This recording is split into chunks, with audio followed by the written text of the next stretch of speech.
Welcome back to On the L, where strategy meets accountability and leaders learn what it takes to truly elevate. Today, we're talking about one of the most common frustrations leaders face, which is underperformance. And I want to thank you for being here. And let's get into this episode. So, most leaders assume that underperformance is a people problem when it's often a diagnostic problem. And before correcting performance, we have to identify the root cause. Why aren't they performing at the level I need? Why do they keep having to follow? Why do I keep having to follow up? Why does this team have so much potential but so little consistency? And here's the mistake many leaders make.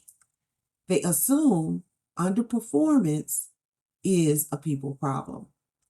They assume my team lacks work ethic. They don't care enough.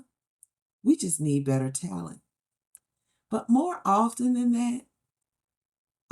not, underperformance is not a talent issue. It's a leadership diagnostic issue. Because before you can fix performance, you have to correctly identify what is causing it. And this is one step that a lot of leaders miss. So when we're looking at that, too many leaders diagnose performance issues emotionally instead of strategically. They react to frustration instead of investigating root cause. So today, I want to challenge you with this. Before labeling someone an underperformer, ask yourself whether you have properly diagnosed the issue. Because most performance problems fall into one of the 5 categories: skill gap, unclear expectations, disengagement, leadership deficiencies, or broken systems. So we have to pause. Strong leaders will pause before reacting and assess the true source of those performance issues. So as we talked about the 5 performance gaps, we want to use this diagnostic to determine whether the issue is related to capability, clarity, motivation, leadership, or systems. So our first concern could be skill gap. Sometimes the person simply lacks the capability. They may need additional training, lack technical proficiency, be inexperienced in the role, need coaching or mentorship. You cannot discipline someone for what they have not been developed to do. If the issue is skill, the solution is development. I think that this is one of the main issues I see a lot of times. And it's interesting because, too, if you're in the workforce, then you heard the saying, it's not what you know, but who you know. And sometimes this can become an issue when you're hiring who you know based on relationship versus hiring them on their skill and their capability to execute in the position. The next gap is clarity gap. Sometimes people are not underperforming, they are unclear. They do not fully understand the expectations, the priorities, the standards, what success looks like.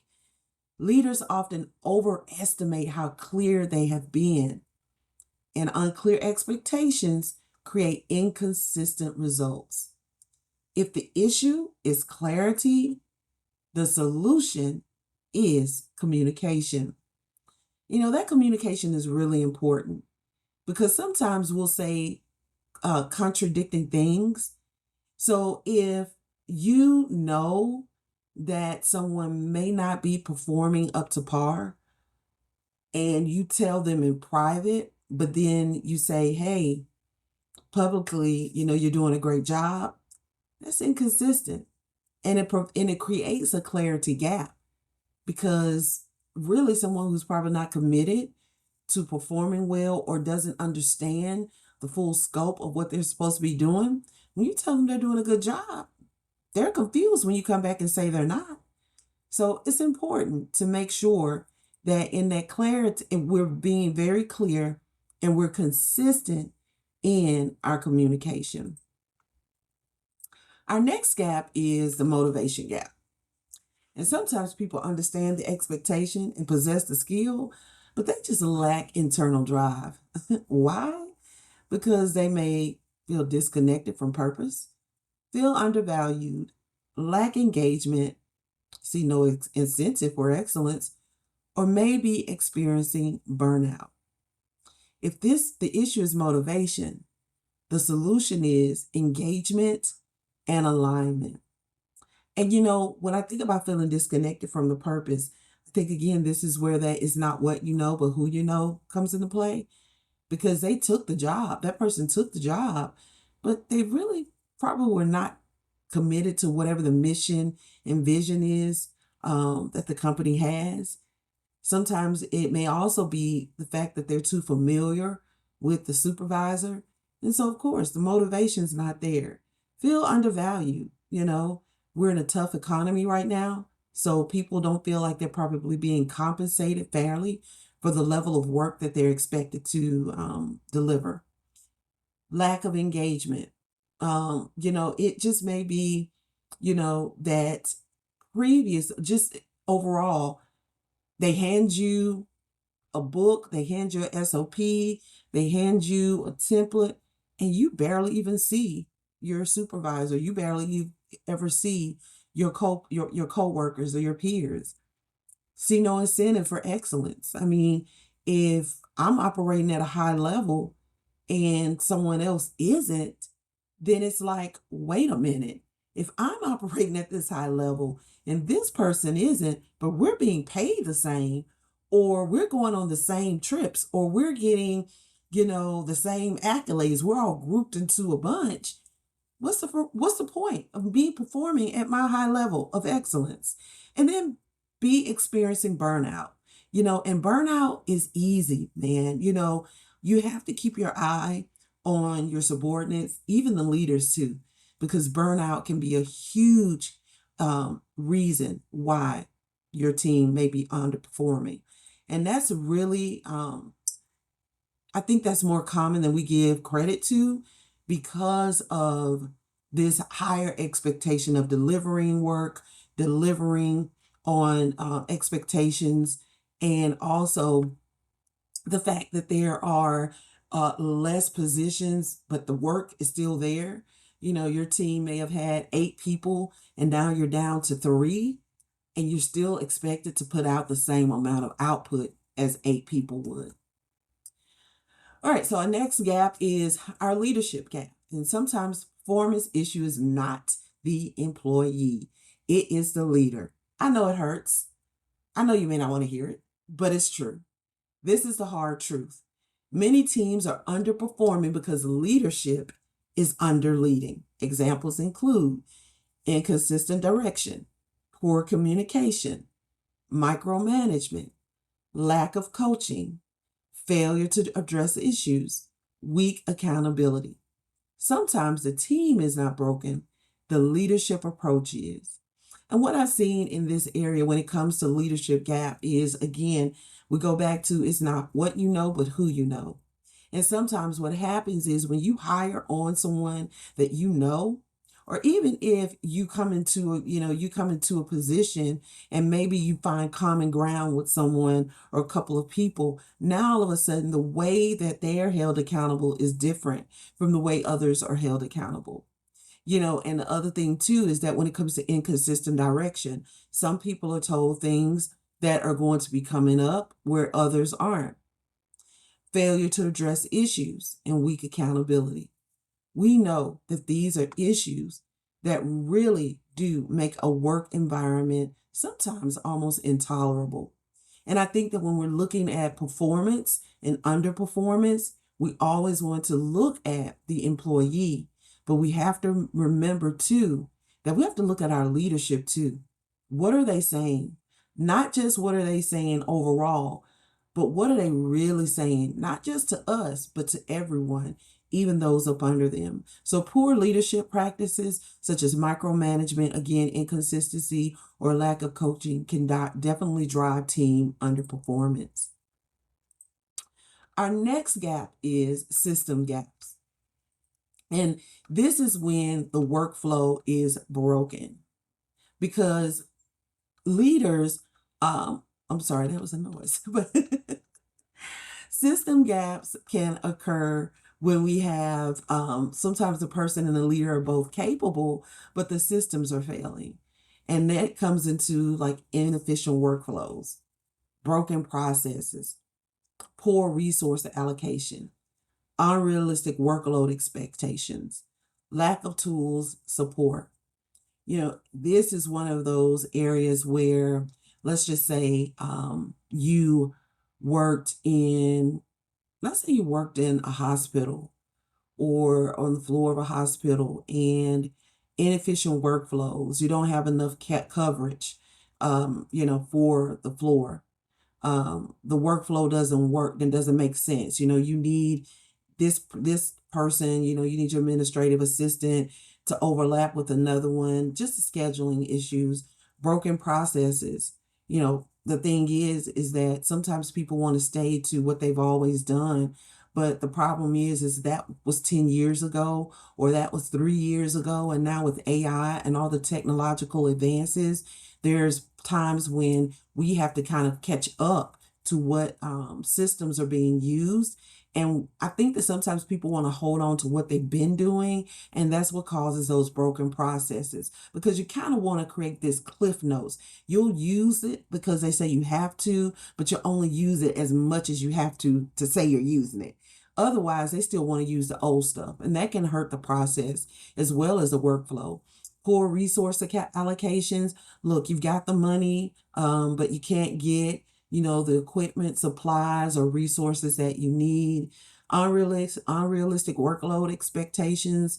Just like I said, if you had a team of 8 and now you're down to a team of 3, but you're expected to still output work for 8 people, that's unrealistic. It just really is. And lack of tools or support. And I think that this is really one of the huge areas that I don't feel like leadership wants to really review.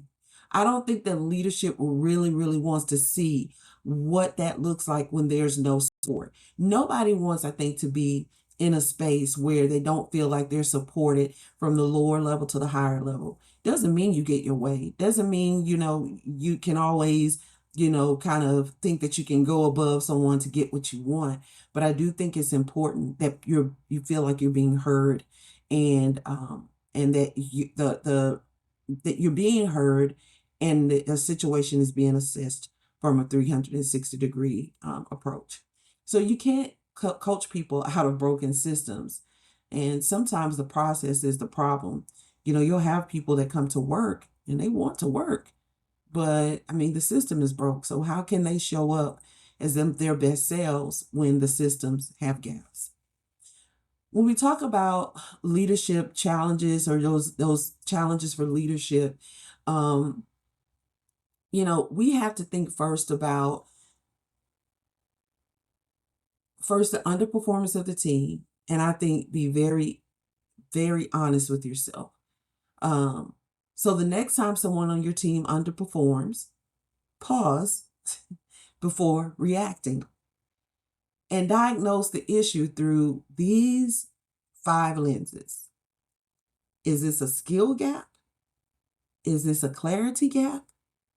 Is this a motivation gap? Is this a leadership gap? Or is this a systems gap? Because leaders who skip diagnosis create misdirected solutions. And misdiagnosed performance issues lead to unnecessary frustration, poor morale, and avoidable turnover, as well as ineffective management. This is very important to pay attention to. We've all been in places where morale is low, right? So we know that strong leaders diagnose before they decide. Strong leaders require diagnosis before decision making and strategy before correction. It's not just this quick flip, decision. And I think also too, you have to come into things with with open eyes, not always coming with preconceived ideas or notions about situations, work environment, and people. So this is really one of the most important things that I think is strong leaders do not just respond to performance issues, they diagnose them strategically. Because the real job of leadership is not simply demanding better performance, it's about creating the conditions where performance can improve. If this episode added value, share it with another leader in your network.